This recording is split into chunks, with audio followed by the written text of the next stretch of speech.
Je m'appelle Tati Loers. Dans le contexte de mon dossier actuel sur les cardeuses, que je publiais sur mon blog indiqué ci-dessous, j'ai interviewé Sandrine du forum Tricofolk. Je partage avec vous ses réponses.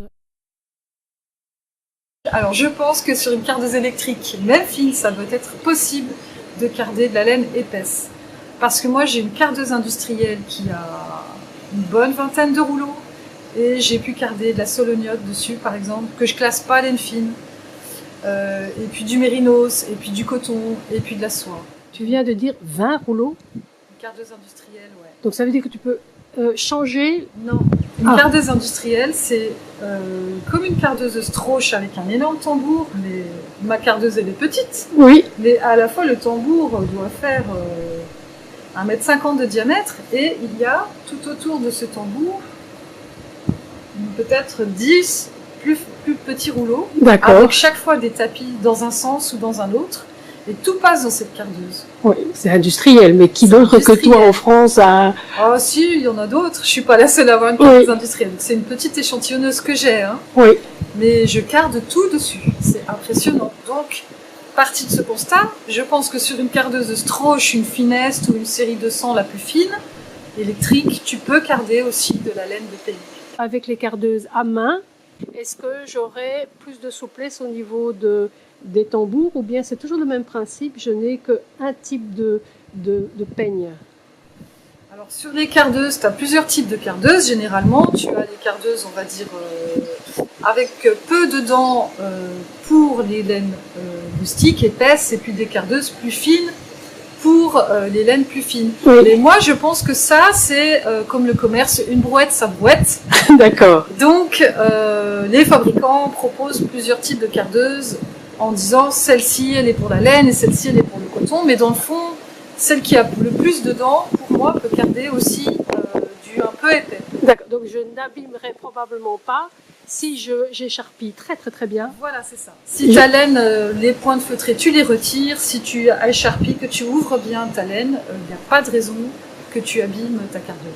À main, je pense que la junior de Louette, qui est vraiment étroite, elle est facile pour débuter parce que tu n'as pas beaucoup de largeur et donc tu vois bien ce que tu fais. Moi, j'ai débuté avec, par exemple. Oui. En plus, bon, elle fait pas un travail, elle est moyenne, on va dire.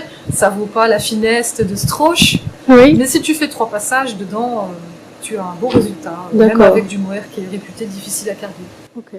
Et de toute façon, quand on veut passer à une autre qualité, j'ai vu que dans le domaine de la fibre, on revend relativement à un bon prix le matériel de seconde main. Les cardeuses en particulier sont assez difficiles à trouver d'occasion. Donc quand on en propose une d'occasion, voilà. Sans problème. Donc tu peux commencer par une junior de chez Louette. Pas trop chère. Et puis la suivante, ce serait quoi?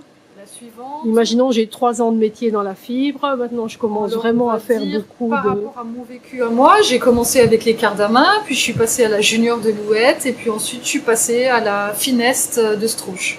On pourrait rajouter qu'il y a des fileuses qui achètent la version encore moins fine que la junior, c'est-à-dire une des deux autres de chez Louette. Je sais jamais si c'est la classique ou la standard. Il y a beaucoup moins d'aiguilles. Et ce qu'elles aiment bien faire dessus, aussi ici au début du forum, on avait Florence Maman Mouton qui nous avait enseigné, enfin appris ça, montré, c'est d'y passer carrément les toisons en soie. Ah ouais. Sur une cardeuse très très grosse, tu cardes ta toison en soie et après tu laves ta nappe. Et elle trouvait que c'était plus facile de laver la laine qui était déjà cardée que de laver d'abord et de carder ensuite. Et tu connais des gens qui louent les cardeuses électriques?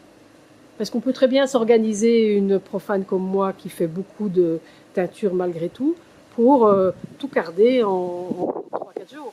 Ouais, le problème de la location, c'est que les cardeuses sont lourdes et encombrantes et il faut l'envoyer.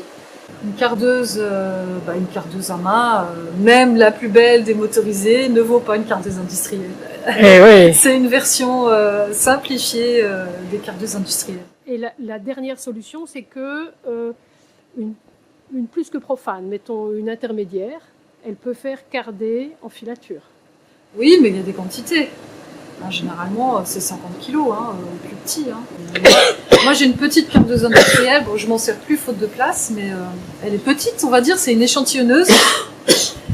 Et quand je la nettoyais pour passer d'une toison blanche à une toison, plutôt d'une toison noire à une toison blanche, j'avais 1 kg de perte. Hein, sur une petite cardeuse qui fait des nappes de 600 grammes à peine. Hein. Oui, c'est ça. Plus 1 heure de nettoyage probablement. Une demi-heure, 1 heure.